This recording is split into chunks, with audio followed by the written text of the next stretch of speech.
Welcome to part 1 of this 3-part tutorial series. We are tackling this studio scale AT-ST, otherwise known as the Chicken Walker. I started this project in 2019, sculpting the parts in 3D, printing the parts, and modding into a resin kit. I'm happy to finally bring you this video instruction. To learn more about my workflow and how this was all created from scratch, check the links in the video description. If you are 3D printing these files, this tutorial will be of great use. I made some design changes to make the parts easier to print without supports, so modify and adapt as needed.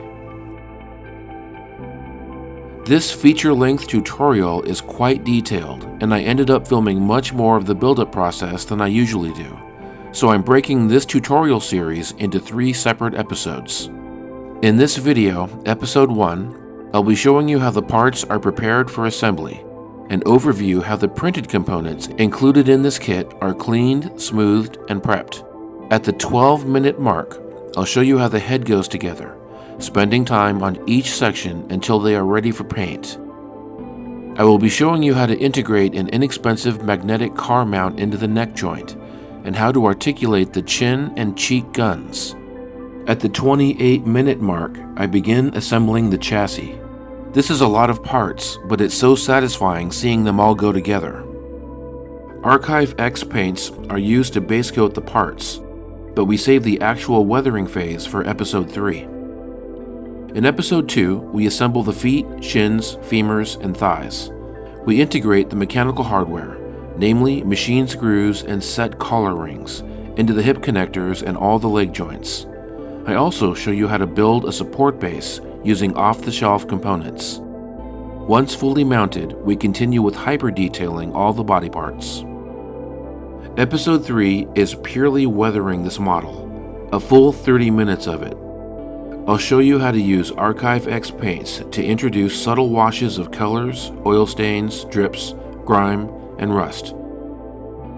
We finish with detailing the feet with dirt and moss, and show off the finished model. If you find this content helpful, please give a like, share, or subscribe, as it keeps this channel strong. We have a lot of work to do, so let's get this party started.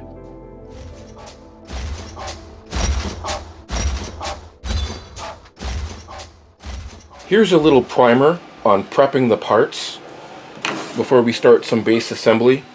I like to use the sanding board. This is just a basic piece of just adhesive sandpaper on a piece of wood. And these parts are already mostly trimmed for you, but you might need to go back and get the bottoms a little bit, just to flush down the bottoms of these pieces.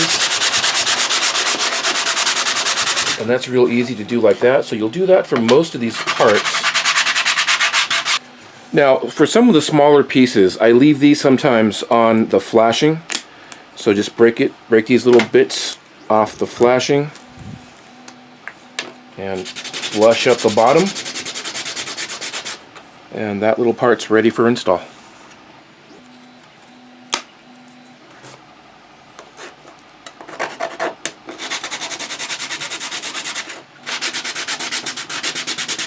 Occasionally, you'll have a little air bubble here, a little void. There's a tiny little spot there. I think there's another little one on this other side there on the edge. But let me show you a real quick way to fill those. You can use any kind of filler putty. I prefer using this Magic Sculpt. I used to use Abe's Epoxy Sculpt, but this stuff doesn't get hard. I mean, it stays soft in the buckets. Abe's tends to get really hard. So anyways, got 2 equal parts here. And just smash them together and very simply push that epoxy putty onto the hole. Oops, it's a little bit too much. Just push it right in there. That hole will suck it right up. And I've got a little cup of water and a wet finger will smooth that out. If you're covering a larger area, you can get a sculpting tool and contour and sculpt it. And then let me show you again real quick. There's a little tiny little hole right there. I'm just going to push this in, smooth it out, and you can see it grabs it like that. So these little pockets, those little pocket holes, don't take more than about 10 seconds to fix. The head has a very slight seam line across this edge. This is untrimmed completely. So you can see its seam line is just not even there. It's just a tiny bit of flashing on that edge. And that can be taken care of real fast and easy with a sanding sponge. These are really clean parts. I mean, sometimes I just have to stop and just look at the detail on this. The physical kit has the bottom installed. It's part of the casting. The 3D kit that I offer has the bottom as a separate piece. I engineered tabs. You can't really see it at this scale. This is way under scale, by the way. This is just a little example I made to show you guys that the bottom plate fits on like that. And this back piece, just like my physical kit, just pops onto that back. Alright, so let's go ahead and get started base assembling this head. I'll be using two different kinds of adhesive in this tutorial. My go-to is the MaxiCure Extra Thick and the spray kicker that goes with it. And then later we'll be using some 1-minute epoxy. But I'm going to go ahead and start with this back panel.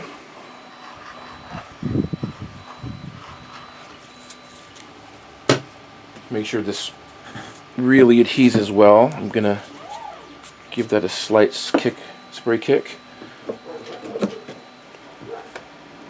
And that's done.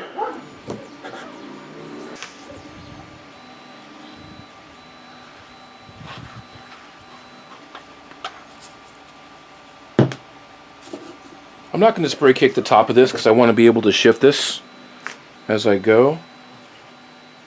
So I'm butted right up against those 4 tabs, and I'm going to make sure it's center.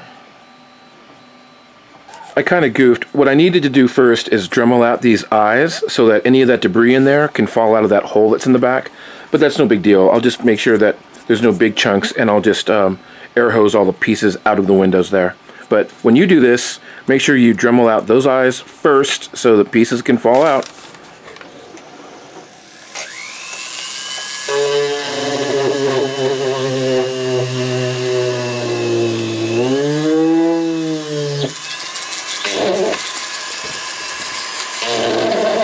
I'm starting out with my large sanding cone, and then now to get these little smaller edges in the corners, I'm using my smaller sanding cone, and then I'll finish off cleaning up these edges with a file.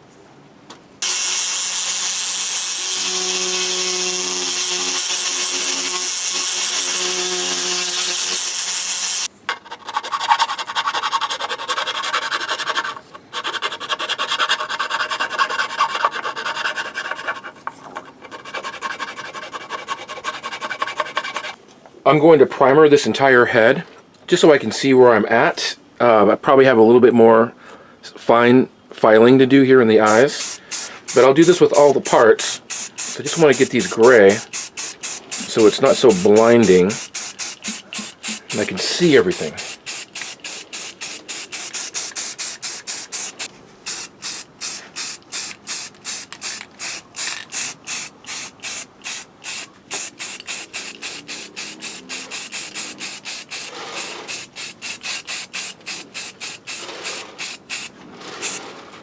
Let me take a moment to introduce you to the 3D printed parts that are in this kit. We have the rail, the hatch, those both go on top of the head. We have the toe covers for the feet, the 2 toes, these plates that go under the chassis, the left gun, right gun array, chin gun, and the back chassis cover.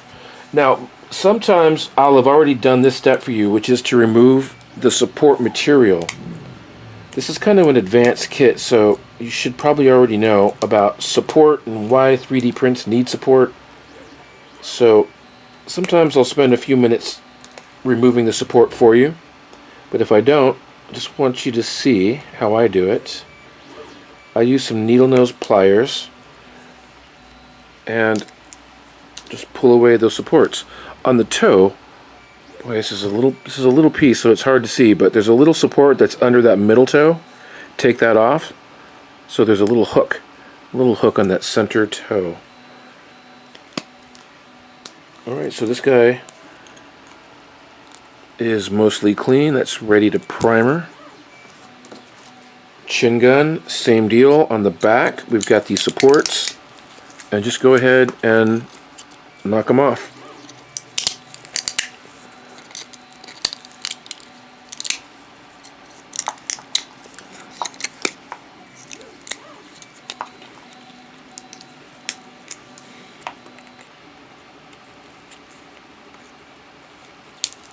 Okay, that's all the supports for the chin gun.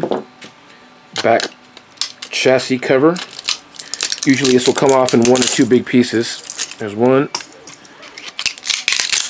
There's 2. Okay, and then there's little detail parts. There's little supports that are hanging onto this. There you go. The other side, and just keep working it. And treat this like you would any other resin part, and just sand these edges. And you can just file that away. A real quick way to do it. It takes a little practice. You have to be fast, but a little bit of flame will just, real quick, half a second, will just curl away those little pieces of stringing filament. That's it. Any longer than a touch, and you don't want to do that because you'll start damaging the surface.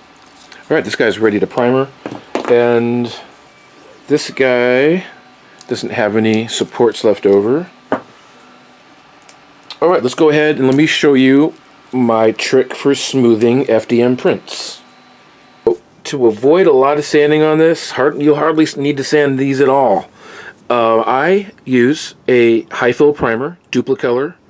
This one is the gray primer. I prefer using the red. Don't have any red today, so it's gray.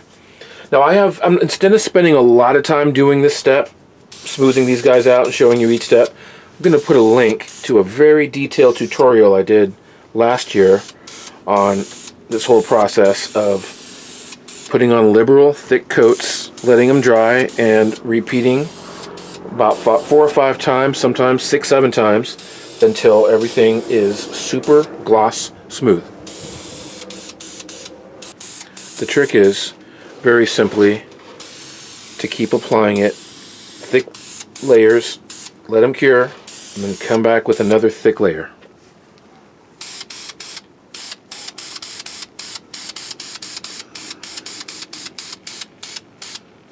All these parts have been curing overnight. I have about 3 or 4 coats, heavy coats on these so far. We're looking pretty smooth. I need to go a little bit further, so I'm going to probably put another 2 thick coats on today.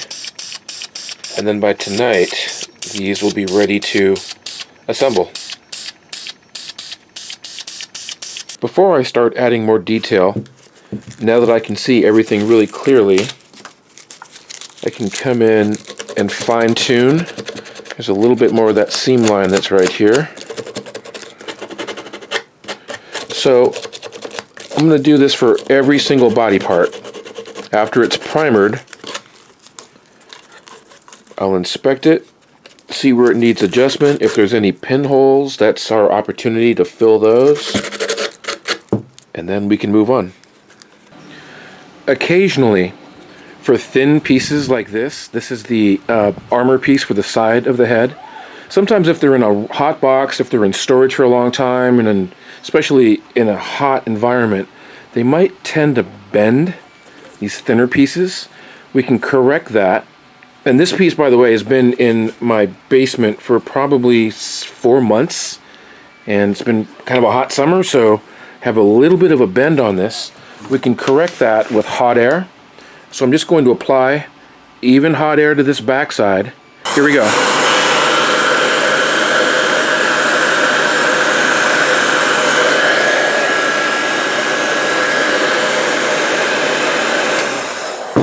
Just a little bit of heat, there we go. Just a tiny bit of heat, and that corrects back to its original shape. Okay, next level of detail for the head. These fan blades fit there and here. And then the covers there and there. So that gives you some really cool depth. Before I glue these in here though, I'm going to primer these gray just as a pre-shade so I don't have to worry about any kind of white that's going to be showing through. Okay, let's address the neck. What I'm using is a car mount. These are on Amazon, super cheap. I think it's a 2-pack for like $8 or something. So it's a swivel car mount with a magnetic attachment. So where I'm going to be putting this with a 1-minute epoxy is down, facing, with the metal part facing up, down into that base. So that'll connect this.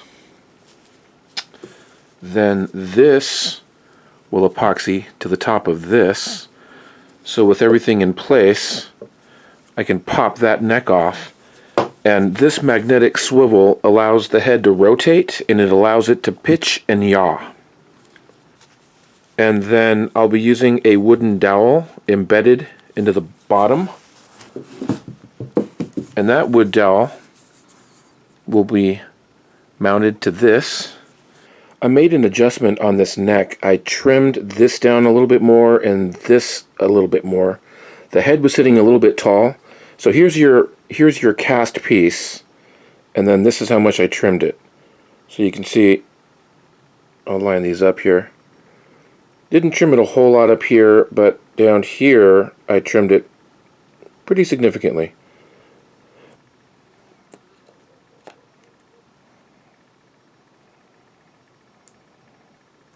Let's put together the side gun mounts for the head.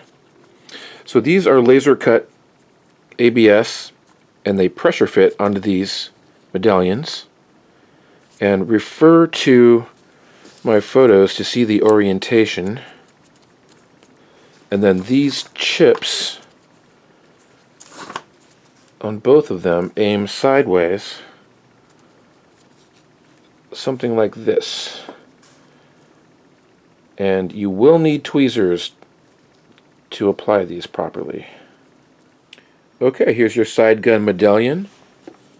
I'm going to glue this in. There's a little bit of spray kicker in the socket. I'm applying some super glue. And this sits right in here. Let's work on the eyelids. I've got these in position. I'm going to label these with a 0, an O for out. And these frames glue to the inside, little inside level detail.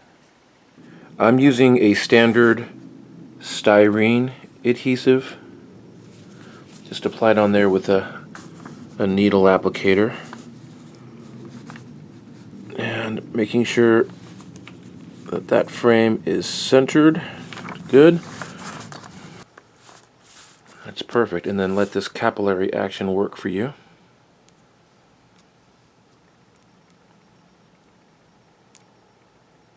Okay, those are done. I'm going to primer those and move on.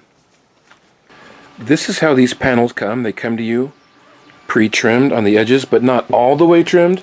You're still going to need to get in here and take some of this lip away, some of these edges away, so that that armor plate sits on top of this plate that's already there. But you want it to sit pretty flush.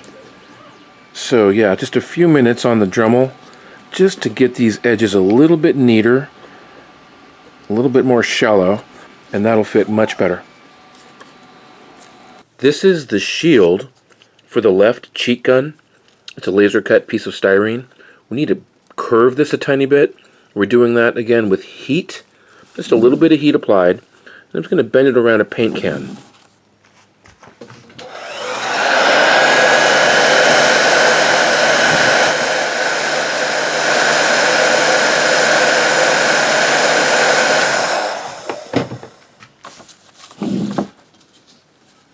You're looking to get just this really minimal curve.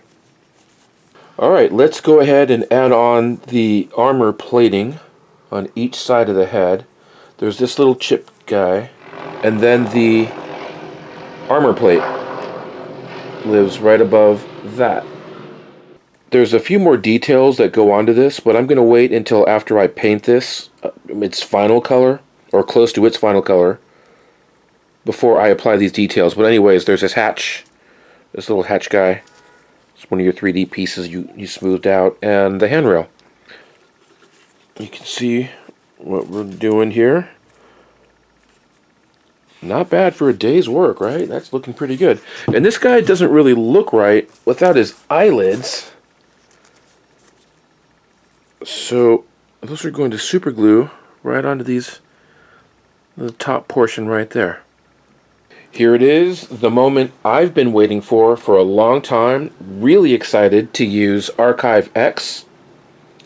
SP Lettering Gray is going to be my base tone. Everything is going to be painted starting with this SP Lettering Gray. Did I say how excited I am to use this paint? Everyone's been talking about it for a long time. So here we go. If you haven't heard of it yet, Archive X is a very specifically curated line of paint that duplicates the colors that the original ILM guys used to paint the studio scale models, the film use models from the original trilogy. So you can't get closer to accuracy than using these paints. Big shout out.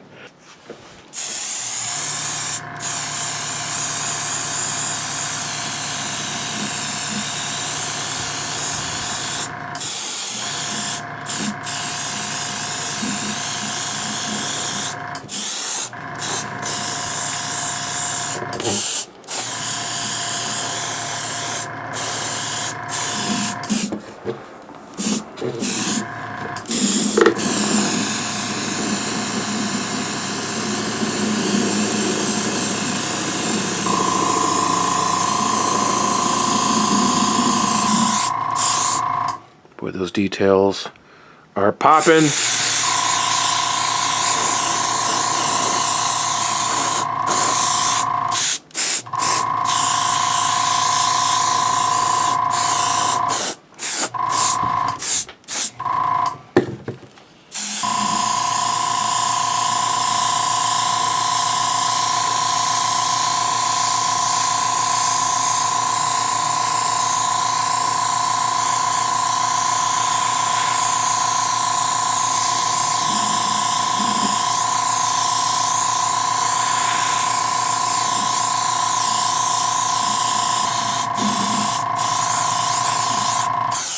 I've trained in color theory, and I can tell by looking at this that there's a little bit of green in it, there's a little bit of yellow in it. It's gray, but it's got a little bit of warmth. That is very nice.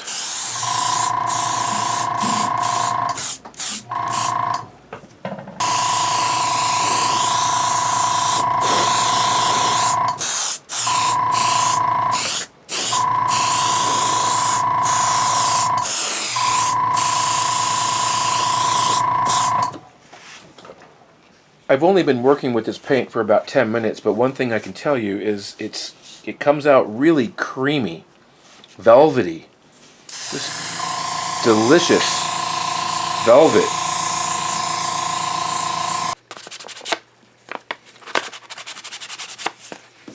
This chin gun took very little sanding. Mostly that was the high fill primer smoothing this guy out. So this is done. It mounts to this bracket piece, and you'll see there's two little holes a hole here and a hole on this. What I'm going to do is drill a hole corresponding to those and insert a little screw so that this could pivot. The right cheek gun has a little end cap that just glues on the end. The left cheek gun has that curved panel. I showed you how to curve that earlier. That's going to glue onto this peg like this. And there is also an end cap. Where are we here? Here, this just glues right onto that. I mounted a pin into this right cheek gun, and that inserts into this after I drill a hole.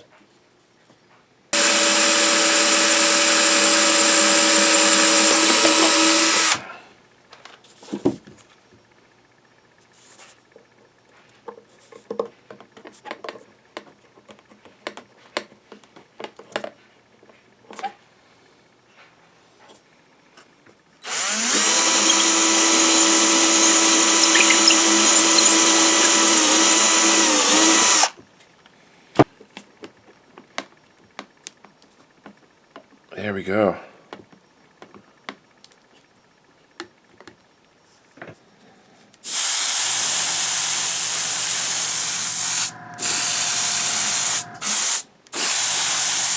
The rail and hatch are securely in place. Such a pleasure seeing this go together. And so fast.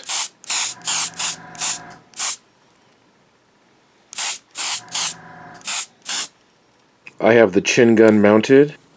This articulates. I had to trim a little bit of this back. It was a tight fit, a little bit too tight, so just a little bit knocked off of that.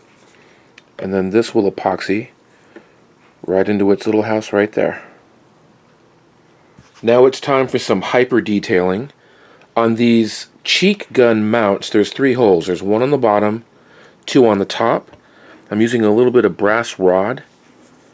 I'm going to drill all the way through these holes, enlarge them just a tiny bit, and then stick these brass rods in there and make sure that the ends are flush to this cheek panel.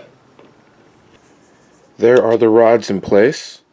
You've got 1, 2, 3. I've got really big hands and big fat fingers, so if I can do this, you can do it.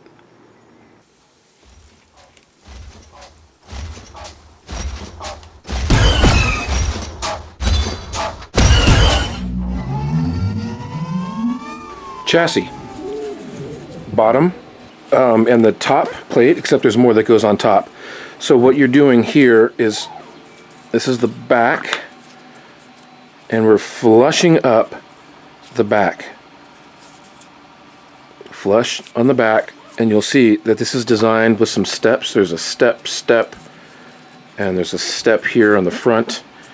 So just make sure that your center, left and right, and that the rear is flush.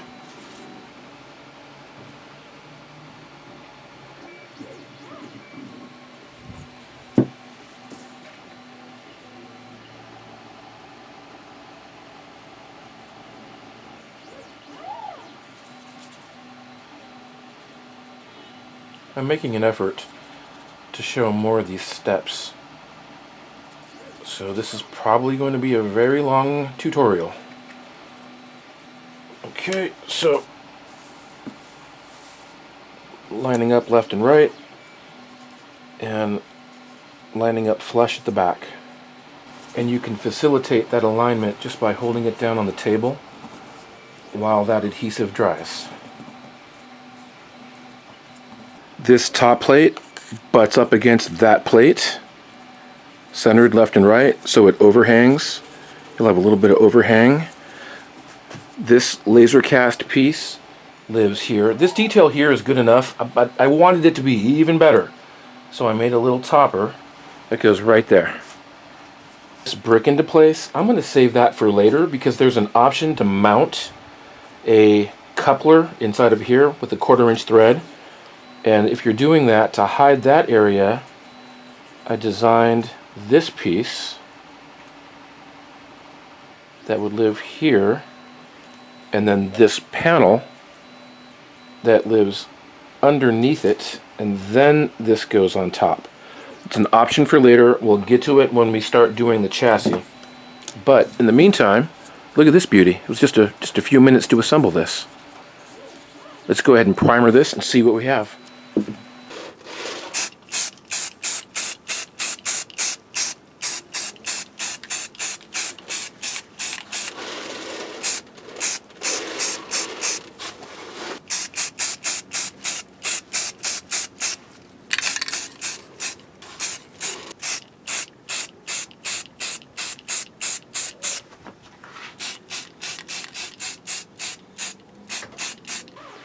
There's more detail that goes on this chassis, namely this medallion and this triangular detail piece, but I'm saving to put that on after we install the hardware.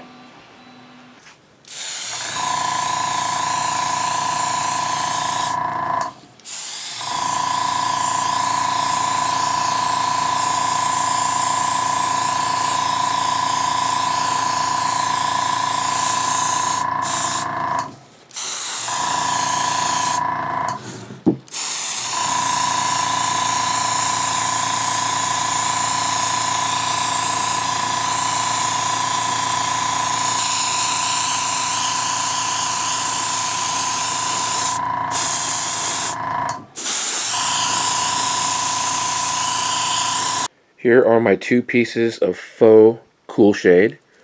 These are the insets that go on the rear chassis cover plate. Painting these a really dark gray.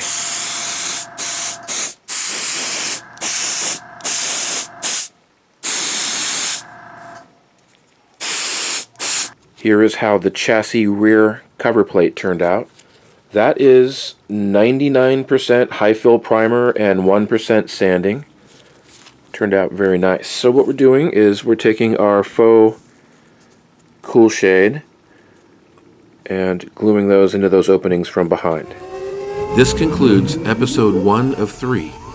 Click the link for episode 2, where we continue instruction on assembling the thighs, femurs, shins, and feet. Thanks for watching.